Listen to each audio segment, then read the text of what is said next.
Apple just completely leaked their own foldable iPhone inside a software update. And honestly, I'll believe it when I see it actually hit the shelves. We've been waiting years, but iOS 27 Beta 4 just dropped, and hiding deep inside the code is the smoking gun we've all been waiting for. A dual battery system.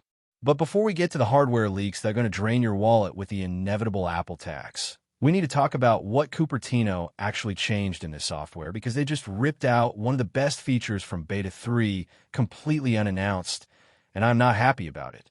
Beta 4 arrived this past Monday, and if you were hoping for a massive overhaul, you might want to lower your expectations.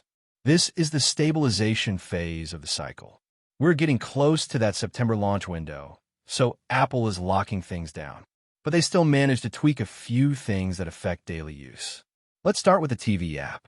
Tucked away in the settings, there's a brand new automatic downloads toggle. If you flip this on, your iPhone will quietly grab the next 2 episodes of whatever show you're currently binging. The moment you finish an episode, it wipes it from your storage to save space. I actually love this. If you travel heavily, this is going to save you. How many times have you jumped on a flight only to realize you forgot to download the rest of Severance? Now, your daily driver just handles it in the background. Seamless integration at its finest. Then we have the Photos app. Apple added a new toggle called Zoom Photos to Fill, and suspiciously, they turned it on by default. Basically, if you have an image that closely matches your screen's aspect ratio, the software artificially zooms it in just a tiny bit to give you that edge-to-edge look without the black bars on the sides. It looks clean, but if you're a purist who wants to see the exact frame you shot, you'll need to dig into the settings and shut it off. Apple loves making those decisions for us. Now for the bad news.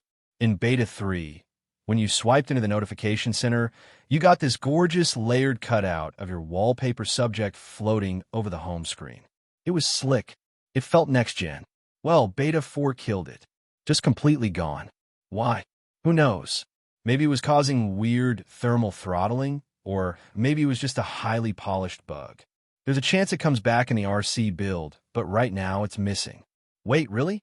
Apple gives us something genuinely cool and just snatches away a week later? Typical. Let's talk about Siri, because the voice selection interface got a massive rework. If you're running older hardware, you get a clean new layout with standard voices and accents.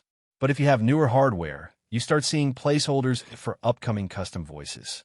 Let me remind you, these highly requested custom Siri voices are aggressively locked behind the newest silicon. You only get them on the iPhone 17 Pro, the 17 Pro Max, and that wildly thin iPhone Air we've been hearing so much about. Mark Gurman has been saying for months that the neural engine on the older chips just can't handle the localized processing, but part of me thinks this is just Apple aggressively pushing upgrades. Are you really going to buy a new phone just for a Siri voice? Let me know down in the comments. I'm genuinely curious if that moves the needle for anyone. Moving on, Siri also got some decent accessibility tweaks. You can now limit Siri previews to 5 lines or shut them off entirely. More importantly, there's a new Always Show request toggle that gives you a live, on-screen transcription of what you're saying. If you're tired of Siri mishearing you and setting a timer instead of calling your boss, this lets you visually verify before the command executes.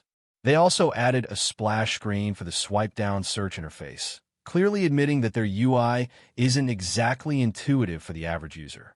For the video shooters, the camera settings now let you pick your ProRes Log format. You can finally choose between Log and the brand new Log 2 encoding. Log 2 retains significantly more shadow and highlight data, giving you massive flexibility in post-production. Of course, pushing that much data requires serious sustained performance. We've seen reports from DG Times highlighting that the TSMC 3nm yields are finally stabilizing, which explains why Apple feels confident pushing heavy video encoding features without worrying about melting the logic board. There are also a couple of minor networking tweaks. Wi-Fi now lets you toggle connectivity assist on a per-network basis, which is a lifesaver if you have a rogue router at the office but want to keep the assist on everywhere else. Plus, the AirPods Control Center UI got a fresh coat of paint with expanded toggles for adaptive audio. But forget the software tweaks for a second, because we need to talk about the code. Deep inside the Beta 4 strings, developers found references to an iPhone running 2 physical batteries. The system actually performs a diagnostic check to ensure the batteries in this iPhone are performing as expected. Apple does not just accidentally leave dummy text like that in a developer beta. Ming-Chi has been aggressively predicting a massive redesign, and this lines up perfectly. A dual battery system is the exact engineering requirement for a foldable device. You put one battery in the top half, one in the bottom half, and route the power through the hinge. We know the foldable iPhone Ultra is looming. Shrimp Apple Pro leaked the hinge mechanisms weeks ago, and Ross Young has been adamant about the supply chain spinning up massive flexible OLED panels.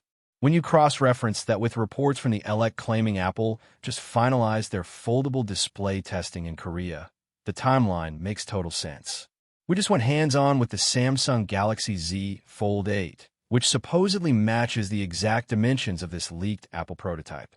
It seems like Cupertino is finally ready to stop watching Samsung eat up the premium folding market. Mako Takara actually showed off some dummy units a few days ago, and if the final product looks anything like those models, it's going to be wild. So, September is looking absolutely stacked. We got iOS 27 dropping to the public, the iPhone 17 Pro with its exclusive Siri voices, the insanely thin iPhone Air, and potentially the one more thing we've been waiting a decade for, the iPhone Ultra Foldable. I've been running this beta heavily, and despite the missing wallpaper effect, it's remarkably stable. But the real star of the show here isn't what's on the screen right now. It's the hardware this software is secretly preparing for.